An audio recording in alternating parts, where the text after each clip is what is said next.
میں نے سبری سنی اور اگر فرض کیا آپ اس وقت احمدیہ خلافت کو اپنے لیے فتنہ ہی قرار دے رہے ہیں عالم اسلام کے لیے، تو اتنی توفیق آپ میں سے کبھی کسی اہل علم کو نہیں ہوئی، آج تک نہیں ہوئی، کہ وہ رو رو کر خدا تعالیٰ کے حضور آپ لوگوں کو گریہ زاری کے اوپر کیوں نہیں لگاتے کہ آئیں اس فتنے کے فروغ ہونے اور اس کے رفع ہونے اور اس کے ختم ہونے کے لیے ہم دعا کریں۔ دعا آپ کس منہ سے کریں؟ آپ تو خدا تعالیٰ کو مانتے ہی نہیں ہیں، آپ کیا دعا کریں گے؟ آپ ڈھکوسلوں والے خدا کو مانتے ہیں اور اپنی ذاتی مکاریوں کو اور چالاکیوں کو مجسم کر کے اس میں سے خدا اپنا کشید کرتے ہیں۔ اسی طرح کی آپ کو دھڑے بازی والی اب خلافت چاہیے، وہ آپ کو جگہ جگہ وقتاً فوقتاً کبھی وہاں سے ایک فتنہ پھوٹتا ہے، کبھی وہاں سے پھوٹتا ہے، کبھی اس کے ساتھ بغدادی لگا ہوتا ہے، کبھی وہ افغانی ہوتا ہے۔ یہ تجربے آپ کر رہے ہیں لیکن آپ کے پلے کچھ نہیں ہے نا، مسئلہ یہ ہے کہ آپ کے پلے کچھ نہیں ہے۔ جب آپ کے پلے کچھ نہیں ہے تو ہمارا تو پہلے دن سے ایک ایک خدا تعالیٰ کی نعمت کے بارے میں جماعت احمدیہ کے افراد اس بات پر قائم ہیں کہ سب کچھ تیری عطا ہے، گھر سے تو کچھ نہ لائے۔ ہم خلافت کو بھی خدا تعالیٰ کا خاص انعام سمجھتے ہیں، ہمارے اندر یہ اوقات اور ہمارے یہ بالکل یہ ہم اپنے آپ کو اس قابل نہیں سمجھتے تھے کہ ہم خدا تعالیٰ کے اس انعام کے لیے اپنی کوششوں سے ہم یہ فضل حاصل کر سکتے۔ یہ اللہ تعالیٰ کا مرزا صاحب کی علم الکلام میں ان کی تحریروں میں ایک لفظ استعمال ہوتا ہے، محض فضل ہے۔ آپ تو فضل کو سمجھ جاتے تو پھر شاید محض فضل کا بھی آپ کو پتہ چل جاتا۔ محض فضل جو ہے وہ خالصتاً اللہ تعالیٰ کی عطا ہے، اور اگر یہ خدا تعالیٰ کے انعام کے علاوہ کچھ ہے تو ہم اس کو سنبھال ہی نہیں سکتے، ہم اس کو مینٹین رکھ ہی نہیں سکتے۔ اور اگر یہ خدا تعالیٰ کا خاص اور محض فضل ہے تو آپ سر کی ٹھیکریاں رگڑ لیں، آپ نہ احمدیوں کا کچھ بگاڑ سکتے ہیں، نہ خلافت احمدیہ کے منصب کے اوپر آپ کی کوئی پیش جا سکتی ہے۔ بھلا خالق کے آگے خلق کی کیا پیش جاتی ہے؟ اور یہ ہمارا مشاہدہ ہے۔ میرا منصب نہیں کہ میں مطلب اب برکات خلافت یا اس کے لیے اہل علم جو سلسلہ احمدیہ کے موجود ہیں وہ بات کرتے ہیں اور ان کی باتوں سے ہم خود کسب فیض کرتے ہیں، لیکن جو مرزا صاحب کا علم الکلام ہمارے پاس روحانی خزائن کی صورت میں موجود ہے، یا جو ان کے ملفوظات کی صورت میں ڈاکومنٹڈ ہیں چیزیں، ان کی طرف تو ہر احمدی جاتا ہے، اور اس کیفیت کے جیسے امیر نے کہا نا کہ بار بار اس کے در پہ جاتا ہوں۔ حالت اب اضطراب کی سی ہے، اس سے تو کوئی نہیں روک سکتا۔ جب ان کتابوں کو یا ان ملفوظات کو ہم دیکھتے ہیں تو اس وقت وہاں جس طرح کا جلال اور جس طرح کے وعدوں کی تحدی پائی جاتی ہے اور جس طرح کا اعتماد پایا جاتا ہے اس لب و لہجے میں، وہ پھر وہ ہے جو آپ کو نہ متزلزل ہونے دیتی ہے، نہ آپ کو اپنا مستقبل تاریک نظر آتا ہے،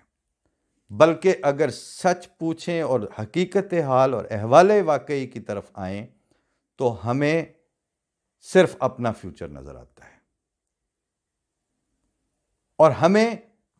ٹوٹیلٹی پر نظر کرتے ہوئے آپ کا فیوچر نہیں نظر آتا۔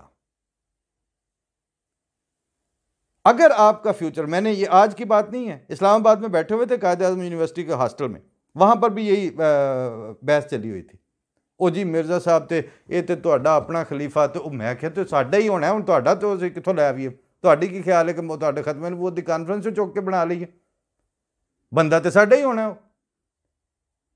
یہ کوئی ایشو نہیں ہے، بات کرنی ہے تو اس فارمیٹ کے اوپر آ کے بات کریں۔ اب جب وہ سارا سلسلہ کلام ان سے چل رہا تھا، وہ گفتگو چل رہی تھی، تو میں نے ان سے ایک سوال اٹھایا کہ اگر اب میں نے کہا آپ 3 گھنٹے سے مطلب میرا بھی سر کھا رہے ہیں، آپ مجھے بھی اجازت دیں، اگر اب بات ہو رہی ہے تو پھر بات تو دونوں طرف سے ہوگی۔ وہ دوست ابھی زندہ موجود ہیں، مختلف شعبوں کے افسر ہوں گے، اپنی اپنی زندگیوں میں اپنے اپنے لیولز پہ پہنچے ہیں، لیکن آپ اتنے سنسیئر اور اتنے سیریس نہیں ہیں۔ یہ میں ابھی اس کی وضاحت میں آگے ایک اور کیفیت کے ساتھ کروں گا۔ وہ مجھے حضرت چودھری محمد علی صاحب نے ایک دفعہ فرمایا کہ یہ واقعہ کہیں ڈاکومنٹ کروا دو، کم از کم یہ تاریخ میں تو آ جائے تو میں نے ان سے کہا کہ یار میرا سوال یہ ہے کہ اگر آپ کی جو شیخ ڈم کی ریاستیں ہیں انہوں نے عالم اسلام کے اکنامک مفادات کے اوپر بالکل ویجیلنٹ ہو جانا ہو اور ان کے شیوخ کی نیندیں عامت المسلمین جو ہیں ان کے اکنامک مفادات، ان کی روزمرہ کی روزی روٹی، ان کی روزمرہ کی ویلفیئر کے اوپر ان کی نیندیں حرام ہو جائیں اور وہ راتوں کو اٹھ کے اس مقصد کے لیے دعائیں کرنے والے اور اضطراب سے گڑ گڑانے والے ہوں یہ شیوخ، اور آپ کے جو خادمین حرمین شریفین ہیں وہ آپ کی روحانیت کو میں ذرا سا روگ آئے تو ان کی جان کو عذاب لگ جائے، وہ بے قرار ہو اٹھیں کہ کیا ہو گیا ہے، عالم اسلام میں روحانی سطح کس طرح ڈکلائن کر رہی ہے۔ اور آپ کا جو پاکستان ہے جو واحد ایٹمی طاقت ہے، ان لوگوں نے مسلمان ممالک کی جیوگرافیکل باؤنڈریز کے تحفظ کے اوپر اپنا سر پیر ایک کر کے وہ وقف کر دیں اپنے آپ کو۔ تو میں نے کہا یہ بتائیں کہ ان ساری گروتھ لائنز میں آپ کی ہیلتھ، آپ کی ایجوکیشن، آپ کی ویلفیئر، آپ کا اکنامک ایشوز، آپ کی ضرورتیں، آپ کے مسائل، آپ کی روحانیت، آپ کی دینیات، آپ کے نصاب، یہ ساری چیزوں میں آپ پوری ویجیلنس کے ساتھ پورا عالم اسلام کوشش کر رہا ہو اور وہ یہ سارے کام صحیح کر رہے ہوں، تو مجھے آپ بتائیں کہ مرزا صاحب نے آ کے کرنا کیا تھا، اور خلافت احمدیہ اور جماعت احمدیہ کا رول کیا رہ جاتا ہے آگے، مطلب ہم نے کردار کیا ادا کرنا ہے۔ اس لیے سچ تو اگر پوچھتے ہو تو سچ یہ ہے کہ آپ کے انحطاط اور زوال کی ٹوٹیلٹی اور پوری اس کی تکمیل کے اوپر ہماری عمارت قائم ہے، مگر آپ اپنا جو جس طرح کے دھڑے لے کے چلنا چاہتے تھے چلتے رہتے۔ آپ نے تو جیسے کہتے ہیں نا پنجابی میں ٹردے ٹگے نو سوٹی کڈ ماری، جا رہے ہیں آپ اپنی کوشش کرتے رہتے، ہم اپنی کوشش کرتے رہتے اور اپنے طور پر لگے ہوئے تھے آج تک۔ البتہ ایک بات طے ہے، ایک جگہ پہ بھی منہ کی بک بک اپنی جگہ پر، لیکن معین اور اپنے ثبوت اور دلائل کے ساتھ 130 سال میں کسی ایک جگہ اور کسی ایک موقع پر بھی جماعت احمدیہ نے بحیثیت جماعت اور افراد جماعت نے انفرادی طور پر کہیں بھی مسلمانوں کے، عالم اسلام کے، امت مسلمہ کے نہ مفاد کا سودا کیا، نہ اس کے خلاف کوئی بات کی، نہ اس کو زک پہنچانے کے لیے کوئی کوشش کی، اور ایک موقع بھی ایسا نہیں آیا کہ آپ کو ادنا سی توفیق ملی ہو گند اچھالنے کی، آپ کو ادنا سا موقع ملا ہو عالم اسلام کے غدار کہنے کی، پاکستان یا ملک کے مفادات کے غدار کہنے کی۔ آپ نے خلاف واقعہ اور جھوٹ کے طور پر یہ جھوٹ اور یہ مردار نہ کھایا ہو، اس کے باوجود آپ کے جھوٹ نے آپ کو تنزل عطا کیا ہے۔ آج تک احمدیت کی کمٹمنٹ اور اخلاص نے اب تک مسلسل ترقی عطا کی ہے۔ ہم ان بالکل کنٹراسٹنگ فیکٹس کو دیکھتے ہوئے پہلا وار آپ کا ہمارے اوپر اور ہماری نسلوں پر ہونا تھا،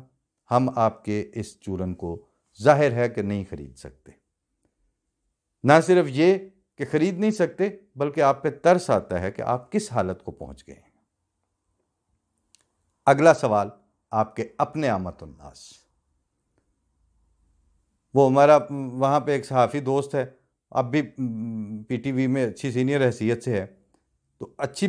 خاصی باتیں کرنے کے بعد ایک دن کہتا ہے اے پھر احمدی ہو کہ میں جاندے نے بندے۔ میں نے کہا جو اس زبان میں تم پوچھ رہے ہو اس کا سادہ سا جواب یہ ہے کہ احمدیت میں کنورژن از ڈائریکٹلی پرپورشنیٹ، جتنا آپ جھوٹ بولتے ہیں ہمارے خلاف اسی ریشو سے، کیونکہ آپ کو جھوٹ بولتے وقت یہ نہیں پتہ چلتا کہ یہ کوئی آسمان سے اتری ہوئی یا کہیں کسی دوسرے سیارے کے تو لوگ نہیں، اسی جگہ کے ہیں، بقول میر کے کہ وجہ بیگانگی نہیں معلوم، تم جہاں کے ہو وہاں کے ہم بھی ہیں، تو ہم بھی تو ادھر کے ہی ہیں، وہ لوگوں کے واسطے پڑھتے ہیں، لوگوں کے رابطے ہوتے ہیں، ان کو پتہ چل جاتا ہے۔ جتنا جتنا جہاں جہاں آپ نے جھوٹ بولا ہوتا ہے وہ کھل جاتا ہے۔ اب اس پہ آپ کہاں کہاں سے بند باندھیں گے؟ یہ ایپ سے ان کا قرآن کریم ہٹا دو، اس جگہ سے ان کو گوگل سے دیس نکالا دے دو۔ ہمارا جو وطن ہے وہ گوگل نہیں ہے، ہماری سرزمین ویکیپیڈیا نہیں ہے۔ مجھ کو کیا ملکوں سے میرا ملک ہے سب سے جدا، مجھ کو کیا تاجوں سے میرا تاج ہے رضوان یار۔ اور آ رہی ہے اب تو خوشبو میرے یوسف کی مجھے، گو کہو دیوانہ میں کرتا ہوں اس کا انتظار۔